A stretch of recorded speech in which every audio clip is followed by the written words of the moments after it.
अस्सलामुअलैकुम बिस्मिल्लाहिर्रहमानिर्रहीम। आज का हमारा टॉपिक है मल्टीप्लिकेशन ऑफ टू मैट्रिसेस। दो मैट्रिसेस को किस तरह से मल्टीप्लाई किया जाता है, आज ये चीज़ हम इस वीडियो के अंदर समझेंगे। और यहाँ पर लेट्स स्टार्ट। यहाँ पर मैंने लिखा है two matrices A and B can be multiplied to obtain A B if the number of column in A is equal to the number of rows in B. अच्छा जी, इस चीज़ का मतलब ये बना कि ए और बी मैट्रिक्स को उस शर्त पे हम मल्टीप्लाई कर सकते हैं। वो शर्त ये है कि पहले वाले मैट्रिक्स जो है, फर्स्ट मैट्रिक्स जो ए मैट्रिक्स है, उसके कॉलम और दूसरे वाले मैट्रिक्स बी जो है उसकी रोज, जितने कॉलम पहले वाले मैट्रिक्स में हैं और जितनी रोज दूसरे वाले मैट्रिक्स में है, वो क्या होनी चाहिए, हमेशा इक्वल होनी चाहिए। तो उस केस में हम इसको मल्टीप्लाई कर सकते हैं दो मैट्रिसेस को। ये चीज़ आई होप कि समझ आ गई होगी कि दो मैट्रिसेस उस वक्त मल्टीप्लाई कर सकते हैं हम कि जब पहले वाले मैट्रिक्स के कॉलम, नंबर ऑफ कॉलम्स, और दूसरे वाले मैट्रिक्स की नंबर ऑफ रोज अगर बराबर हो तो उनको मल्टीप्लाई किया जा सकता है। और मैंने नीचे एक नोट लिखा है यहाँ पर, it is to be noted that A multiply by B not is equals to B multiply by A. ये चीज़ हमेशा एक माइंड में हमारे होनी चाहिए कि अगर हम ए मैट्रिक्स को बी से मल्टीप्लाई कराएं तो जो भी मैट्रिक्स हमें बदले में मिलेगा, और बी मैट्रिक्स को अगर हम ए से मल्टीप्लाई कराएं तो वहाँ से जो मैट्रिक्स मिलेगा, तो ये दोनों हमेशा बराबर नहीं होंगे। इस चीज़ को मज़ीद बेहतर तरीके से एग्जाम्पल की मदद से समझने की हम लोग कोशिश करते हैं। अच्छा जी, एग्जाम्पल नंबर 1 है हमारे पास, उसमें लिख रहे हैं multiply A by B where A matrix ये आपको गिवन है और बी मैट्रिक्स आपको ये गिवन है। तो बोल रहा है ए वाले मैट्रिक्स को मल्टीप्लाई कर दें बी वाले मैट्रिक्स से, और ए मैट्रिक्स आपका ये रहा 8 2 5 और बी वाला मैट्रिक्स 1 6 3। तो सबसे पहले मल्टीप्लाई कराने के लिए शर्त ये है कि पहले वाले की जो कॉलम्स हैं, पहला वाला जो मैट्रिक्स होगा उसके कॉलम और दूसरे वाले की रोज हमेशा बराबर होनी चाहिए। अगर बराबर हैं तो मल्टीप्लिकेशन हो सकती है। तो देखते हैं हम लोग पहले वाले के कॉलम्स। तो पहला कॉलम C1 C2 C3, तो मतलब पहले वाले मैट्रिक्स में 3 कॉलम हैं। और दूसरे वाले की रोज देखते हैं, तो दूसरे वाले की रोज हम चेक करते हैं, तो R1 R2 R3, मतलब दूसरे वाले में 3 रोज हैं, पहले वाले में 3 कॉलम है। तो पहले वाले के कॉलम और दूसरे वाले की रोज बराबर हैं। तो मैंने यहाँ लिख दिया number of column in A is equals to number of rows in B is equals to 3। मतलब पहले वाले ए मैट्रिक्स में 3 कॉलम है और दूसरे वाले बी मैट्रिक्स में 3 रोज हैं, और ये 3 3 है, दोनों इक्वल हैं, तो इसलिए मल्टीप्लिकेशन पॉसिबल है। अब इसको मल्टीप्लाई करना स्टार्ट करते हैं। तो मैंने लिखा A multiply by B is equals to, A की जगह पे फर्स्ट मैट्रिक्स उतार दिया जो मुझे गिवन था, ये रहा, बीच में मल्टीप्लाई का साइन था, ये एज इट इज आ गया। बी की जगह पर मैंने बी वाला मैट्रिक्स ये वाला यहाँ पे पुट कर दिया।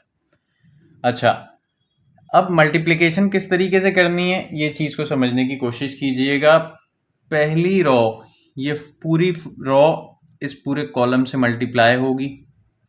किस तरह से होगी वो देखते हैं। ये पहला वाला एलिमेंट 8 मल्टीप्लाई हुआ 1 से, ये मैंने ब्रैकेट बना दिया। 8 मल्टीप्लाई हुआ 1 से, ये लिख दिया ब्रैकेट बंद, बीच में आएगा प्लस। फिर 2 मल्टीप्लाई हुआ 6 से, ये मैंने लिख दिया ब्रैकेट में 2 मल्टीप्लाई बाय 6, फिर बीच में आएगा प्लस। फिर 5 मल्टीप्लाई हुआ 3 से, ठीक है, तो ये मैंने लिख दिया, ब्रैकेट बना दिया है, इसको ब्रैकेट में बंद कर दिया। उसके बाद जस्ट सिंप्लीफाई कर लिया है, तो 8 1 ज़ा 8, ये प्लस का साइन एज इट इज़, 2 6 ज़ा 12, ये प्लस का साइन एज इट इज़, 5 3 ज़ा 15। उसके बाद इनको सबको ऐड किया है मैंने, तो ये मेरे पास 35 आ गया। तो मतलब ए और बी को जब हमने मल्टीप्लाई कराया तो हमें आंसर क्या मिला है, 35 मिला है। अच्छा जी, इसके बाद एग्जाम्पल नंबर 2 है। एग्जाम्पल नंबर 2 के अंदर एक मैट्रिक्स हमें गिवन है, ए मैट्रिक्स ये रहा। इसका ऑर्डर कितना है ये आप देख सकते हैं, 2 रोज हैं इसमें और 2 कॉलम है, तो मतलब ये वाला मैट्रिक्स 2 बाय 2 का है, स्क्वायर मैट्रिक्स है। दूसरा वाला जो बी मैट्रिक्स है उसमें भी 2 रोज हैं और 2 कॉलम है, तो वो भी 2 बाय 2 का है। अच्छा, मल्टीप्लाई कराने के लिए हम लोग क्या चीज़ चेक करते हैं, मल्टीप्लाई कराने के लिए हम लोग ये चीज़ चेक करते हैं कि पहले वाले मैट्रिक्स के कॉलम और दूसरे वाले मैट्रिक्स की रो की तादाद बराबर होनी चाहिए। तो ये देखें, पहले वाले के अंदर कॉलम कितने हैं? पहला कॉलम, दूसरा कॉलम, मतलब पहले मैट्रिक्स के 2 कॉलम हैं। अच्छा, दूसरे वाले की रो चेक करते हैं, तो ये पहली रो, ये दूसरी रो, तो ये पहले के कॉलम और दूसरी की रोज बराबर है, मतलब 2 कॉलम है यहाँ पर और इसके पास 2 रोज हैं, तो मल्टीप्लिकेशन पॉसिबल है। तो a मल्टीप्लाई बाय b मैंने लिखा, ये a की जगह पे a वाला मैट्रिक्स कॉपी कर दिया, बीच में मल्टीप्लाई का साइन है, b की जगह पे b वाला मैट्रिक्स कॉपी कर दिया। ये r1 मतलब पहली रो, ये r2 दूसरी रो, ये c1 पहला कॉलम है और c2 दूसरा कॉलम है। अच्छा, वो मैंने इस चीज़ को वहाँ पर a मल्टीप्लाई बाय b को कॉपी कर दिया था, तो a की जगह पे a वाला मैट्रिक्स, बीच में मल्टीप्लाई का साइन था, और b की जगह पे b वाला मैट्रिक्स मैंने एज इट इज कॉपी कर दिया था। अब किस तरीके से मल्टीप्लिकेशन होगी ये समझने की कोशिश कीजिएगा। ये मेरी पहली रो है, ये ऊपर वाली चीज़, तो ये r1 है मेरी, ठीक है। उसके बाद ये मेरी दूसरी रो है, तो ये मेरी r2 है। ये मैंने r1 r2 लिख दिया है, मतलब फर्स्ट रो सेकंड रो। उसके बाद ये मेरा कॉलम 1 है, तो ये मैंने ऊपर लिख दिया c1, ठीक है। ये वाला जो है मेरा c1 है, और ये जो है मेरा c2 है, कॉलम 2 है, तो इसके सिर पे मैंने यहाँ पर ऊपर c2 लिख दिया है, कॉलम 2 इट्स मीन। अच्छा जी, अब किस तरीके से मल्टीप्लिकेशन कर रहा हूँ ये समझने की कोशिश कीजिएगा। a multiply by b is equals to, square bracket बना लिया मैंने मैट्रिक्स के लिए। ये पहली पूरी रो, ये पहली वाली पूरी रो इस कॉलम से मल्टीप्लाई होगी c1 से, मतलब r1 पूरा c1 से मल्टीप्लाई होगा, फिर यही r2 इस c1 से मल्टीप्लाई होगा, मतलब ये दोनों रो पहले इस एक सिंगल कॉलम से मल्टीप्लाई होंगे एक एक करके, फिर यही काम c2 पे होगा, फिर ये पूरा r1 c2 से मल्टीप्लाई होगा, फिर उसके बाद ये पूरा r2 c2 से मल्टीप्लाई होगा। तो स्टार्ट करते हैं इस चीज को। 2 मल्टीप्लाई बाय 3, ये देख सकते हैं आप, ये यहां पे लिखा है मैंने 2 मल्टीप्लाई बाय 3, बीच में प्लस का साइन आता है, 2 मल्टीप्लाई बाय 3, बीच में प्लस का साइन आया, फिर ये 3 मल्टीप्लाई बाय 5, ये लिख दिया 3 मल्टीप्लाई बाय 5, ठीक है। उसके बाद इसी तरीके से ये 1 मल्टीप्लाई बाय 3, 1 मल्टीप्लाई बाय 3, बीच में प्लस का साइन, और ये 5 मल्टीप्लाई बाय 5। उसके बाद अब ये r1 r2 इस दूसरे कॉलम से मल्टीप्लाई होगा, तो 2 मल्टीप्लाई बाय 1, ये मैंने लिखा 2 मल्टीप्लाई बाय 1, बीच में प्लस का साइन, फिर ये 3 मल्टीप्लाई बाय 8, तो ये 3 मल्टीप्लाई बाय 8 हो गया। अब ये दूसरी रो इस कॉलम से वापस से हो रही है, r2 c2 से मल्टीप्लाई हो रहा है, तो 1 मल्टीप्लाई बाय 1, ये रहा, मतलब ये वाला 1 और ये वाला 1, मतलब ये हॉरिजॉन्टली देखेंगे और ये वर्टिकल ऐसे देखेंगे, तो 1 मल्टीप्लाई बाय 1, ये रहा, बीच में प्लस का साइन, फिर ये 5 मल्टीप्लाई बाय 8। इस चीज को वापस से रिपीट कर देता हूं ताकि आप लोगों को ये क्लियर हो जाए कॉन्सेप्ट। पहले देखें, इस रो को आप भूल जाएं, r2 को भूल जाएं, बस ऊपर 2 और 3 है, ठीक है। तो ये 2 मल्टीप्लाई हुआ 3 से, ये रहा 2 मल्टीप्लाई बाय 3, इस जगह पे आप देख सकते हो, बीच में प्लस का साइन, फिर ये 3 मल्टीप्लाई हुआ 5 से, ये रहा, ये 3 इस 5 से मल्टीप्लाई हुआ, ठीक है। अब यही वाले जो पहली रो है, अब हम इसको कर लेते हैं इस कॉलम से, तो 2 मल्टीप्लाई हुआ 1 से, ये रहा 2 मल्टीप्लाई हो गया, ये वाला 2 इस 1 से मल्टीप्लाई हुआ, 2 मल्टीप्लाई बाय 1, बीच में प्लस का साइन, फिर ये 3 मल्टीप्लाई हुआ इस वाले 8 से, तो ये लिख दिया 3 मल्टीप्लाई बाय 8। अब आप r1 को भूल जाएं, अब r2 को कंसिडर करते हैं हम सिर्फ।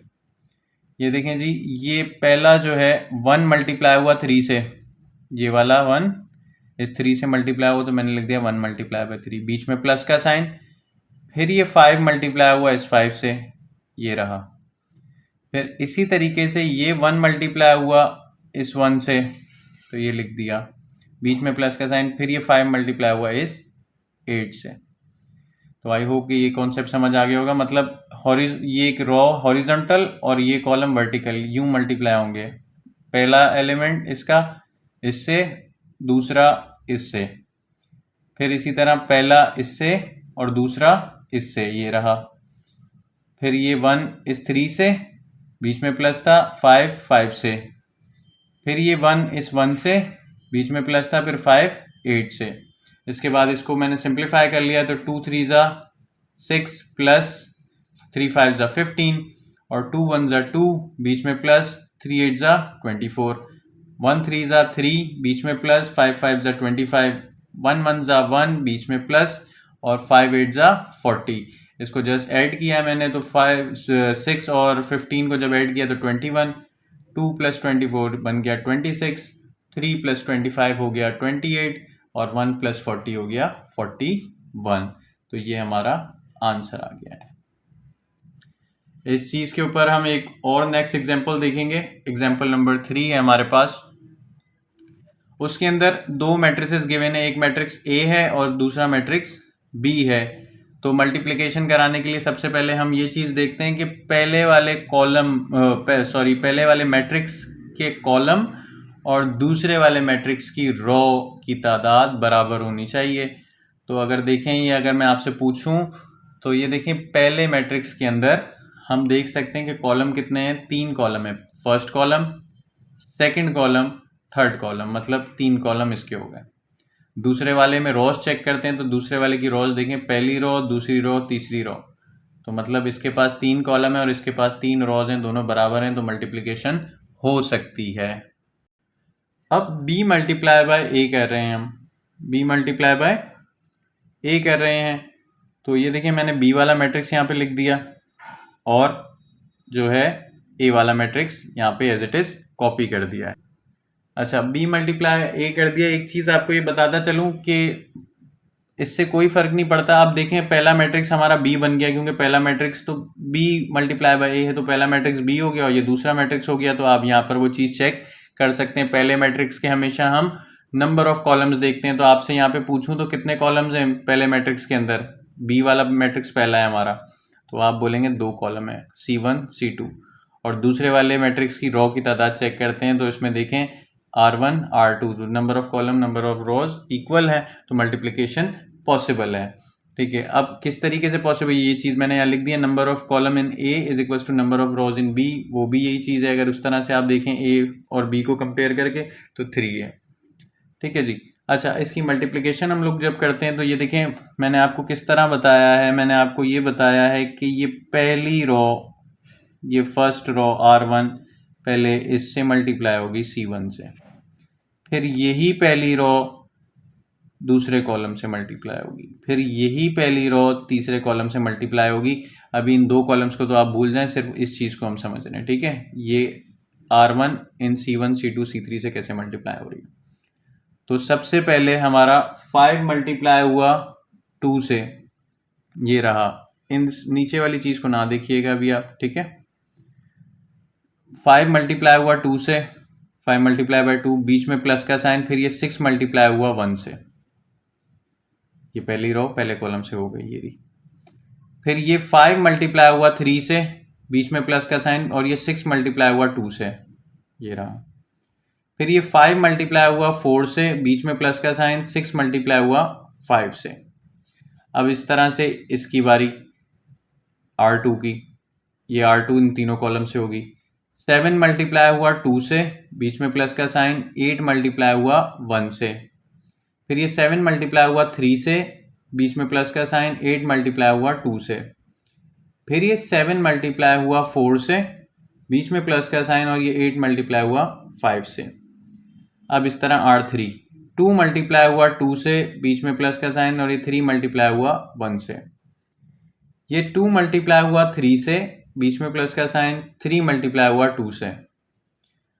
अब ये 2 मल्टीप्लाई हुआ है 4 से, बीच में प्लस का साइन है, और 3 मल्टीप्लाई हुआ है 5 से। तो हमने पहली रो ली, तीनों कॉलम से मल्टीप्लाई कराई, ऊपर वाले 3।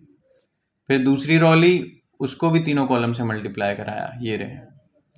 फिर मैंने तीसरी रॉ ली और उनको भी तीनों कॉलम से मल्टीप्लाई कराया। अब जैसे इसको सिंप्लीफाई कर लेते हैं तो 2 5 ज़ा 10 प्लस 6 1 ज़ा 6, 2 7 ज़ा 14 प्लस 8 1 ज़ा 8, 2 2 ज़ा 4, बीच में प्लस था, और 3 1 ज़ा 3, 3 5 ज़ा 15 प्लस का साइन, 6 2 ज़ा 12, 7 3 ज़ा 21, बीच में प्लस का साइन, 8 2 ज़ा 16, 2 3 ज़ा 6, बीच में प्लस का साइन था, 3 2 ज़ा 6, 5 4 ज़ा 20, बीच में प्लस है, 6 5 ज़ा 30, 7 4 ज़ा 28 प्लस 8 5 ज़ा 40, 2 4 ज़ा 8 प्लस 3 5 ज़ा 15। इसको अब हम सिंपली ऐड करेंगे तो 10 प्लस 6 16 बन गया, 15 प्लस 12 27 हो गया, 20 प्लस 30 50 हो गया है।